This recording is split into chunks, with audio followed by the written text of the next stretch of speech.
pencil and a pen might be substitutes for each other. If all you need is a writing instrument, right? If I don't have a pencil, or let's say the pencils are getting very expensive, I might substitute toward pens or vice versa. Now basically, as you can see here, right, the demand curve slopes downward. For example, at a high price you might only want 1 cone of ice cream.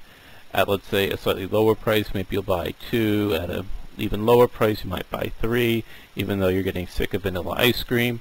And even at a lower price, if it was basically free, you might just take it and stock it up and try to sell at least the 4th one that you're not going to eat to someone else, even at a very low price. So you can see the quantity increases, the price decreases, the quantity increases. If the price increases, the quantity decreases. Now, everyone might have a different demand curve.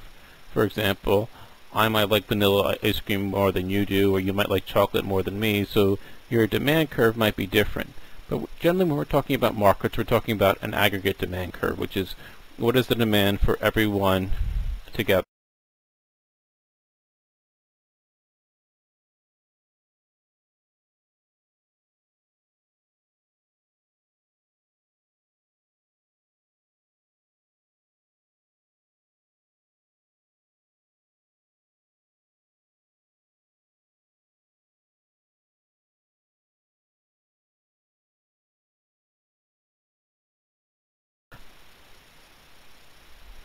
Now supply curves are shaped by the factors of production, i.e. the cost of the different inputs, land, labor, capital.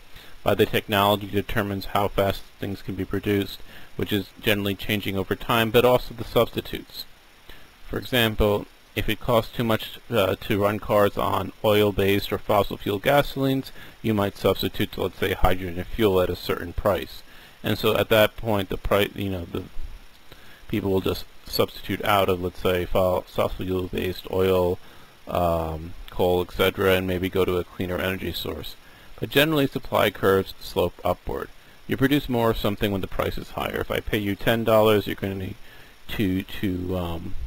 to produce something more than if I only offered $5. If I offer $25, you'll produce even more than the $10. Now, last time we had this activity where we had an applause auction, which I said, okay, whoever applauds the longest will get a $1 mystery item. And different students clapped different lengths of time. So for example, Brandon clapped the least amount of time, and then Samantha clapped a little bit longer, and then Francine clapped a full 10 minutes for a $1 mystery item. And maybe if Alyssa had been here, she might have clapped 20 minutes for that same $1 mystery item. Which is basically saying, what's the relationship between their production or their quantity of applause for a given price or a set price. So if you look at here at the $1, you can see where it intersects Brandon's curve, and if you draw a line down from that intersection, you could then derive, let's say, Brandon's quantity of applause. Same thing with Samantha, same thing with Francine, same thing with Alyssa. Now, you could say this is a function because if I change the price, let's say I offered a $5 mystery item, this line would shift upwards, and we would have different points of intersection. So Brandon would have maybe applauded longer, so would Samantha, so would Francine, and Alyssa might have applauded all the way to infinity.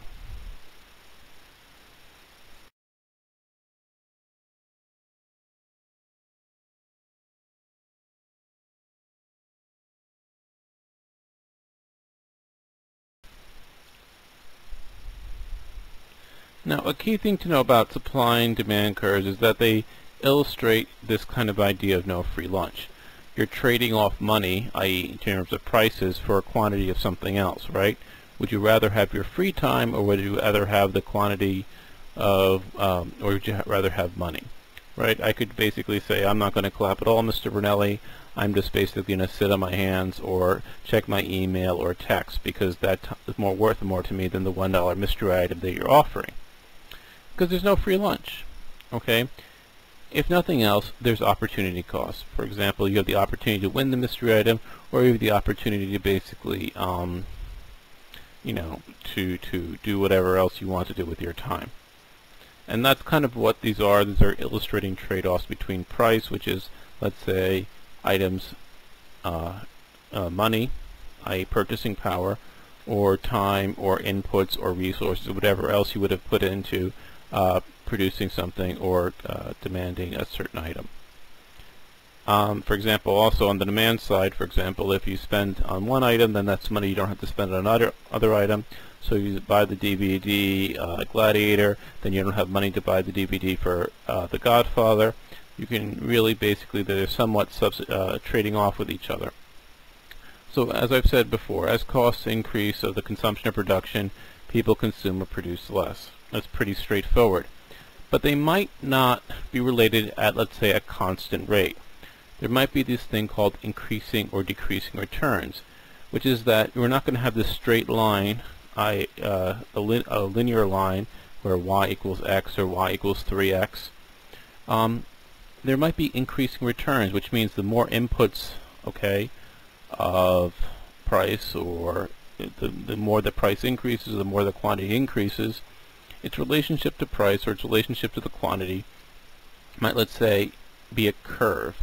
For example, an exponential function or a logarithmic function. The best example is, for example, the division of labor that we covered last week when we discussed about Adam Smith.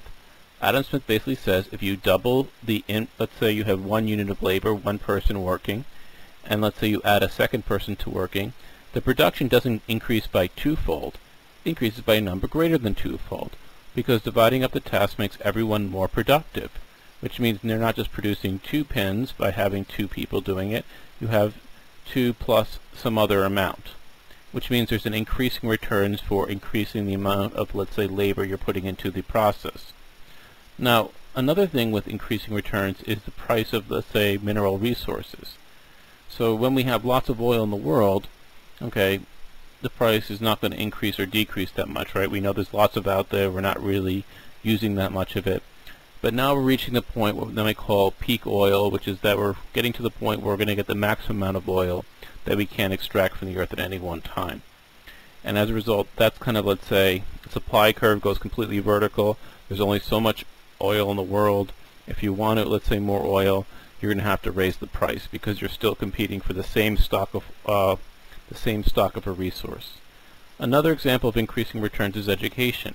The more you already know, the more you can learn, which means the more you start with, let's say you start with, let's say, 10 units of knowledge and someone else starts with 5 units of knowledge, and you get the same lesson, the person with 10 units of knowledge to start with is going to learn that lesson quicker and probably learn more from the lesson than the person who started at 5, which means that some of you, the bright ones among you, are probably learning more by listening to this lesson than some people who don't have a background in economics, or maybe have less intelligence or less knowledge or less skills of some sort. And so the point is, the smarter, basically, it's what's called the Matthew principle. And the Matthew principle refers to the parable in the Christian New Testament that says, from those who have much, more will be given. So there's a story, for example, where this Lord has several servants, and he gives them 5 talents. 5 talents meaning 5 units of money, another 1 talent, 1 unit of money. And the one with 5 talents invests it, makes a lot of money. The one with 1 talent tries to save the little that he has, but then he gets punished, and the Lord takes it away from the servant who just tries to save the money and gives it to the rich. The last one is something called network effects, which is, if you've ever had a cell phone, this is basically what you understand, the value of the cell phone network.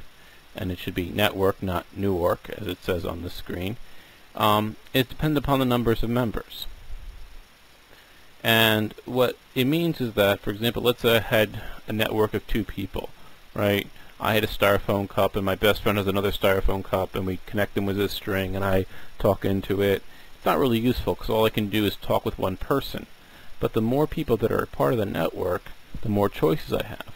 So 5 people in the network isn't 5 times better, it's 5 plus some other amount better. There's increasing returns. And eventually, the same thing with, let's say, a new piece of technology. So, for example, the more people that use a certain type of VCR or Blu-ray discs or whatever other new technology is, or Microsoft products or IBM PC or Windows or what have you.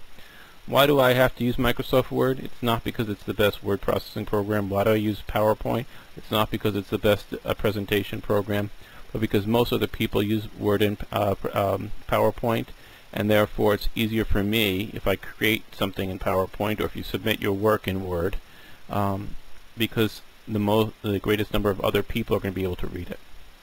Now there might be a better program out there, but because not as many people use it, it's not as valuable, even if, let's say, it works better.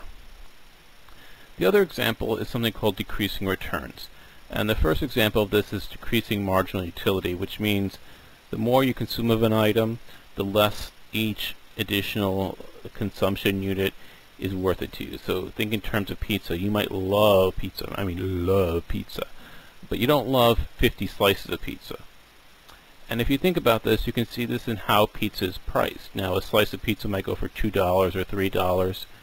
Now if you think a full pie is about 8 slices, and you think, okay, $3 a slice times 8 slices, okay, a pizza pie should be $24. In general, that's not what it is. It's a lot less than that, and it's partially because people realize the first slice of pizza is very good, the second slice of pizza maybe not so good, a little bit colder, the third slice of pizza you're a little bit full and it's making you vomit, but it's still pizza, and the fourth one is like, I can't even stand the sight of cheese and sauce. You also see this in terms of crowding congestion, right? The value of a road goes down the more that people use it. So for example, the Taconic might be a fine road on, let's say, Saturday afternoons when no one's on it, but it's horrible at 6 a.m., 7 a.m. when everyone's trying to commute into New York City at the same time. It decreases the value to me of, let's say, that road because other people are trying to use it. Another example would be a club or a fashion. Like, let's say there's this really great club. The more people that go to that club, the less exclusive it is, the less valuable it is to you, because you're like, well, everyone else is here, why do I want to be here? And there's the famous saying of Yogi Berra, which is that no one goes there anymore because it's too crowded. Same thing with fashion, right? Once everyone else is wearing the same thing we do, we're not as unique, we're not as special, and so we don't want to use that fashion as much.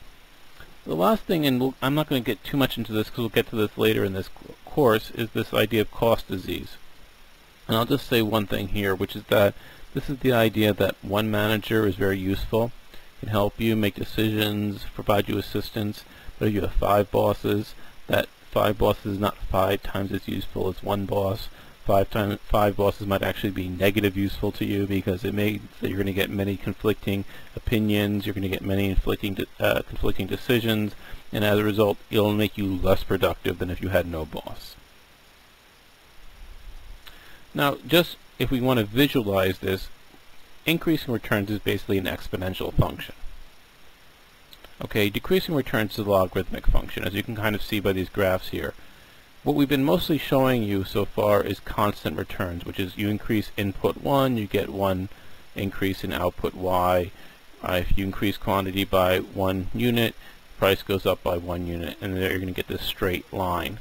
But in fact, in most cases, you have these curved lines where you have increasing or decreasing returns, and as a result, economists often use logarithmic functions or exponential functions